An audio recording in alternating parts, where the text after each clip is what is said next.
Ils veulent lutter contre l'eau trop chère. Le Parti communiste et le Front de gauche de la section Morpas et Lancourt-Coignières ont décidé d'interpeller les élus de Saint-Quentin en Yvelines. Wilfried Richy nous a rejoint pour plus de précisions. Bonsoir Wilfried. Bonsoir Florane. Ces militants de gauche ont en effet décidé de lancer une pétition pour obtenir un passage en régie publique de la gestion de l'eau sur les 12 communes qui composent dorénavant Saint-Quentin en Yvelines, car aujourd'hui ce sont des entreprises privées qui interviennent et libre à elles donc de fixer les tarifs. Ainsi, d'une ville à l'autre, les différences sont parfois très significatives. Selon les données relevées par ces mêmes militants, les prix peuvent parfois être multipliés par 3. La Palme à Plaisir, avec un abonnement pour la consommation facturé 34,68 € hors taxe, un abonnement pour l'assainissement facturé hors taxe toujours à 54,68 € et le prix au mètre cube pour 120 mètres cubes consommés pour un foyer de 5,08 €, toute taxe comprise cette fois-ci.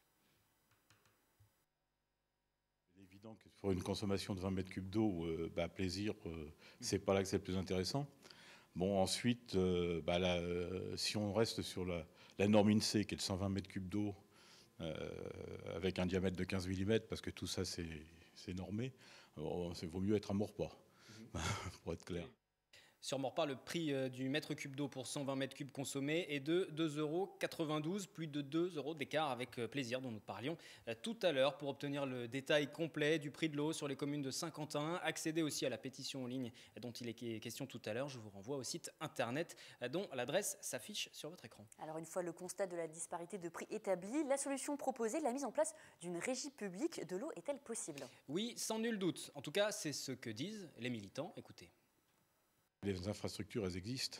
Et bien souvent, c'est les communes qui les ont payées. Donc, c'est une question de volonté politique. Ce que l'on demande finalement au président de la CASCI, de l'agglomération, c'est de mettre à l'étude dans ses services un retour à la régie. Donc, avec, je dirais, deux aspects à privilégier. Le premier, c'est de réduire et d'annuler le prix de l'abonnement, ce qui permet, pour ceux qui consomment peu, de ne pas se retrouver avec un prix de mètre cube surtaxé. Et le deuxième aspect, c'est tout un aspect tout à fait, j'allais dire écologique et hors gaspillage, c'est que au-delà d'une certaine consommation, c'est que le prix du mètre cube soit plus élevé. Il faut savoir que le passage en régie publique pour gérer l'eau a déjà été soulevé dans plusieurs agglomérations en France. Certaines ont fait ce choix, elles se disent plutôt satisfaites des économies réalisées. Seulement, il faut être certain que les infrastructures sont en bon état. On écoute Luc Miseret, à présent élu communiste à Trappes, également élu à l'agglomération de Saint-Quentin en Yvelines.